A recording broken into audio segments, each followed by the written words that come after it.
Hello students, आज फिर हम आपके साथ हैं एक नई वीडियो एक नई ट्रिक के साथ। हाँ जी, आज हम करेंगे फ्रैक्शंस। बिल्कुल, फ्रैक्शंस को किस तरीके से सोल्व करते हैं और किस तरीके से हम ट्रिक से सोल्व करेंगे वो सब डिस्कस करेंगे हम अपनी इस वीडियो में।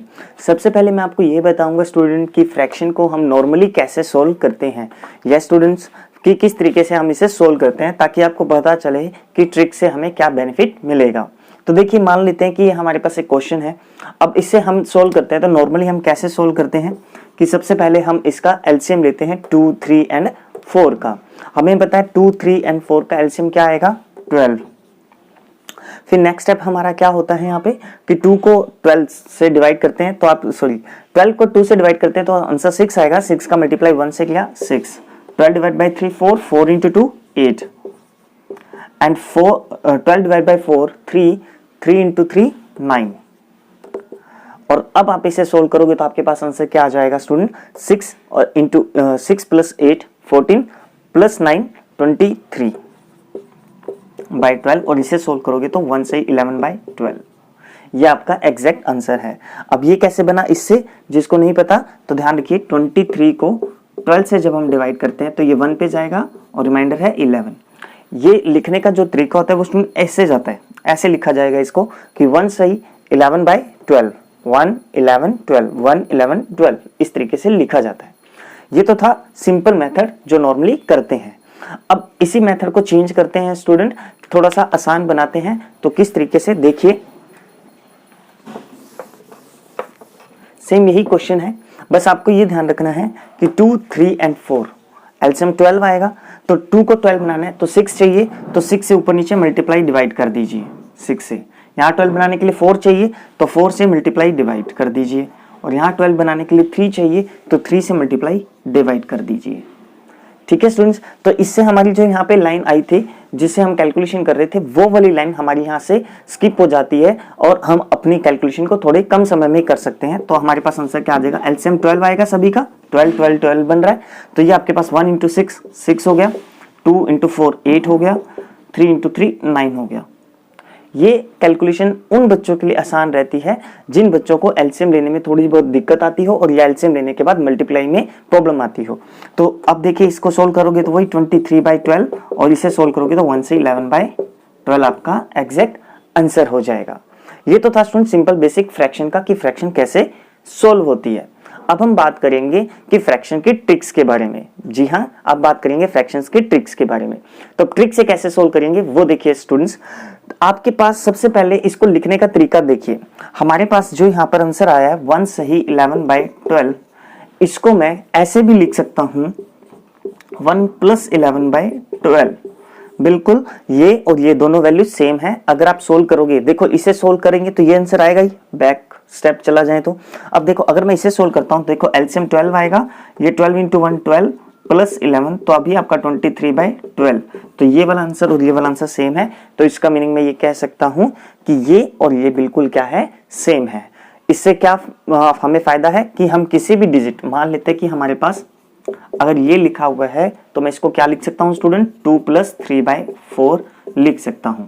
ये याद रह जाएगा आपको इजिली कि 2 से 3 बाई 4 को मैं 2 प्लस 3 बाई 4 लिख सकता हूं। अब बात करते हैं ट्रिक की। तो देखिए, ट्रिक के लिए हम एक एग्जांपल लेते हैं और आपको एग्जांपल से ट्रिक को समझाते हैं।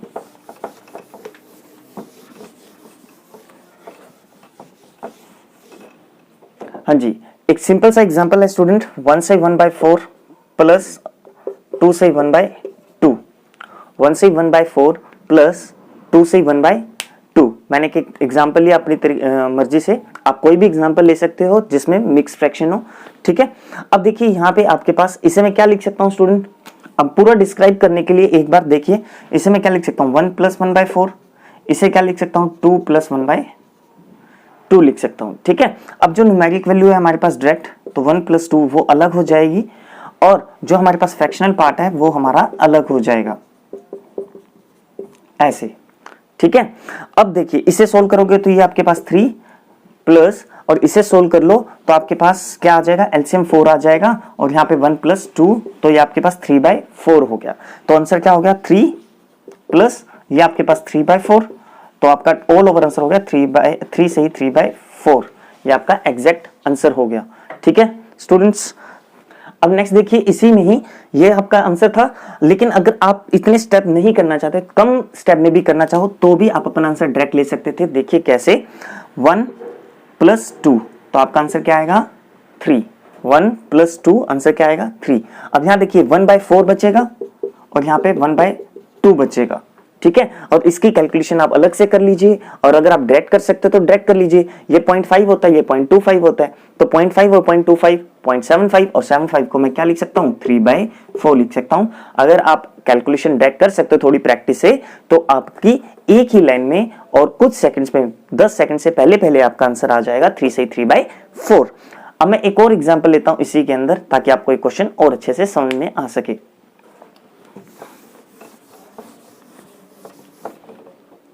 हाँ जी स्टूडेंट्स, एक नेक्स्ट एग्जांपल, अभी हमने एक एग्जांपल किया था प्लस का, अब हम एक एग्जांपल लेंगे माइनस का। तो देखिए 3 से ही 10/11 माइनस, डिजिट आप कोई भी ले सकते हो अपने अकॉर्डिंग, ध्यान रखिएगा। तो 2 से ही 9/22, ये मैंने एक एग्जांपल ले लिया यहाँ पे, ठीक है स्टूडेंट्स। अब देखिए क्या करना है, अब सीधा ट्रिक को फॉलो करेंगे। ये 3 है, ये -2 है, तो 3 - 2, मैं चाहूं तो डायरेक्ट भी लिख सकता हूं, 3 - 2 1 होता है, और आपको समझाने के लिए आप स्टेप भी कर सकते हो। अब देखिए स्टूडेंट्स, प्लस यहां पर आपके पास 10/11 है, माइनस ये आपके पास 9/22 है, ठीक है। तो ये आपके पास 3 - 2 1 हो गया, और यहां देखिए ये 22 था, तो इसको 2 से ऊपर नीचे मल्टीप्लाई डिवाइड कर देंगे। अब ये बन गया 20 - 9 11, तो 11/22 आपका यहां से आंसर आ जाएगा सीधा सीधा ट्रिक से। अब देखिए ये 11 और ये 22 आपस में कैंसिल हो रहे हैं, तो 11 1 11, 11 2 22, तो 1 से ही 1/2 आपका क्या हो गया, एग्जैक्ट आंसर हो गया। 1 से 1/2 आपका एग्जैक्ट आंसर हो गया। बिल्कुल कुछ सेकंड्स में आप अपना आंसर ले सकते हो। इससे बेनिफिट आपको यही है स्टूडेंट्स कि आपको फ्रैक्शन सोल्व नहीं करनी पड़ती। अदरवाइज मुझे 11 × 3 33, 33 + 10 43/11 करना पड़ेगा, उसके बाद एलसीएम लेना पड़ेगा, फिर सोल्व करना पड़ेगा, तो उतना काम नहीं करना। आप ट्रिक को फॉलो कीजिए और अपना आंसर कुछ सेकंड्स में लीजिए।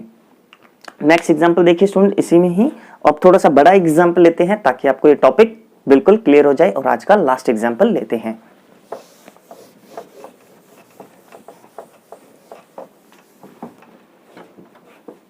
हाँ जी, देखिए आप कोई भी ले लीजिए, 10 से 1/2 प्लस 9 से 1/2 माइनस 5 से 1/2 प्लस 4 से 1/2।